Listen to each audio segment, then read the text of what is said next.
Hey guys, Coach Bill Sandillo coming to you from Chandler, Arizona. How's everybody doing today? Today we're going to talk about a couple things that have been brought up a lot during my training. Is we're still having issues with understanding what a barrel turn is and what a hand push is. So again, I think we're going to look at some Teacherman videos because I think he does a really good job of explaining it. Then we're going to look at a Manny Ramirez video, which he's one of my favorite players. When I worked for the Red Sox, he was there, and to me, he has one of the nicest swings going for anybody I know. But let's watch this first video. We're going to explain the barrel turn as compared to hand pushing, why it's important. We're going to talk about syncing up our movements with upper half and lower half all moving at the same time, and we're going to break out the differences. And then I'll come back and give you my final thoughts. But go ahead and let's watch this first video, and then we'll come back and we'll talk about it. I can't overstate the importance of this. That move there instead of this move. If I don't do that, it's hard to stay back. I can stay up, I can stay back the whole time I'm going forward.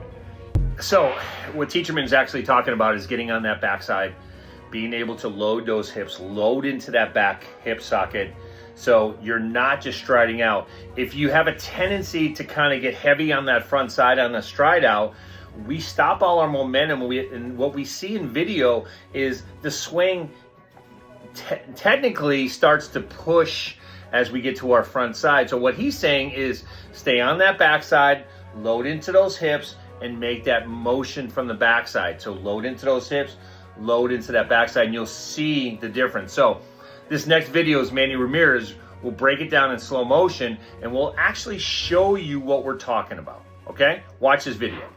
Okay, guys, so we're going to watch Manny Ramirez. He's 52 years old. We're going to watch how he separates the top half and the lower half, and we're going to watch how he syncs up both. So let me get rid of those.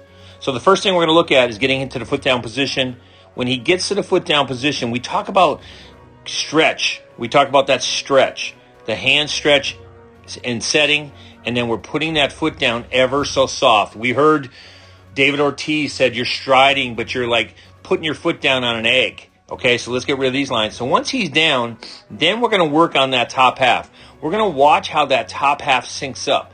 A lot of things are happening all at once. So let's go ahead and remove this. So let's watch. So as he makes this first motion here, okay, you're going to notice the barrel of the bat is going to go down.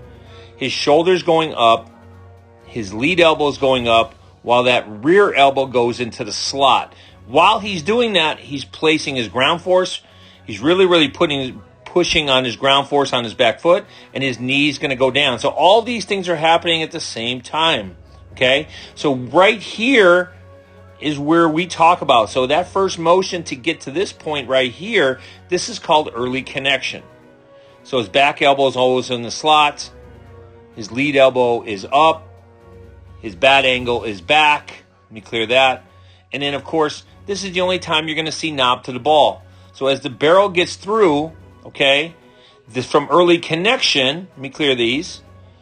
Now he's going to turn the barrel behind him. So now he's got a deep barrel turn because everything is moving forward.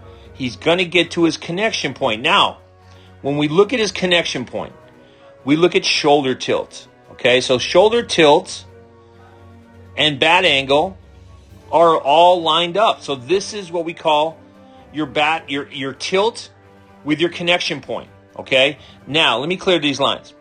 If you look at where his lead elbow is, this is what we call reverse house. Okay, this is what we call reverse house. Okay, when he's at his connection point. And again, let me clear these. If he gets through his connection point, that's what we call his power V and collapsing that house. There's his power V. We're collapsing it. That's at extension. So you got connection, you got extension. Now the next thing we can do with our hands is we roll our wrist to the backside. But I want to point out one thing. There's his connection point. Okay?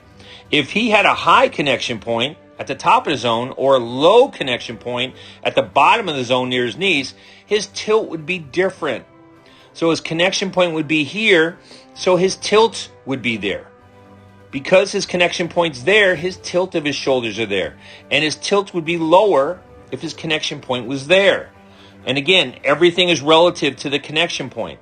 Then as he gets through, finish his swing to the backside, he's still pushing, his heel is up, he's still pushing on the backside, completing his swing.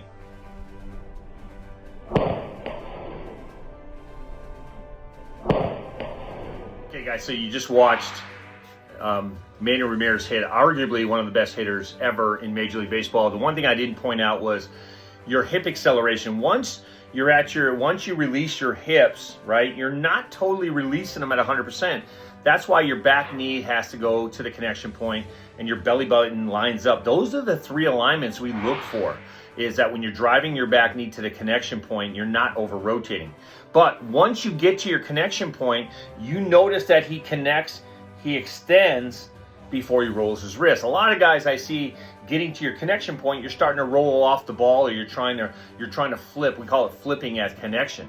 So he does such a great job of making sure he gets to the connection point. His shoulder tilt is the same direction. If it was lower, it'd be a little lower. If it was higher, he'd be more upright. So his posture and stack is always maintained, okay? So again, he does such a great job of doing this. He's almost picture perfect when we talk about having a great swing, having a deep barrel turn, making sure the barrel disappears behind you, getting to early connection, getting to your connection point, getting through. All the while, your bottom half is syncing up with what your top half is doing. Okay, guys? So let's watch some more video. I want to watch Teacherman talk about the barrel turn a little bit too. It's a little exaggerated, but he gets to the point. So let's watch this, and I'll come back and give you my final thoughts. You got it? You got it? Barrel turn is basically holding the bat perpendicular to your top hand forearm and making it turn perpendicular to this forearm. Here's the forearm, there's the bat. I'm supinating my top hand. I'm turning my thumb from in to out, okay? And the barrel goes rearward when I do that, as compared to pushing it forward. I don't know if you can hear this on the camera right now, but the whoosh sound that I'm making when you do it, push it forward is right here, and the whoosh sound that I make when I do this is back there. But if I'm... Okay, guys, so you heard Teacherman demonstrate that deep barrel turn, but again, remember, we're talking about having that deep barrel turn. We're talking about units working together. And again, when he's talking about that swoosh that you hear with the barrel kind of working rearward, is the swoosh happens here, back here. When we push our hands, the swoosh happens out front. That's where you kind of hear that noise. And I do have that swing tool that I've used in my training that will show you the head of the bat, and you can hear the sound when you make it. So again, remember that deep barrel turn is really easy to do if we're not pushing our hands, because once we push our hands, the barrel stops turning. And then we're at the mercy of how fast the guy is, and we got to really sync up when we're timing it. So hopefully that helped. We're going to go ahead and post this on different media channels that we have, so you can kind of see it. But again, have any questions, go ahead and email me at billsandillo@gmail.com. I'd be happy to answer your questions. And like and subscribe if you do like the video for more content, and we'll talk to you guys again soon. Thanks.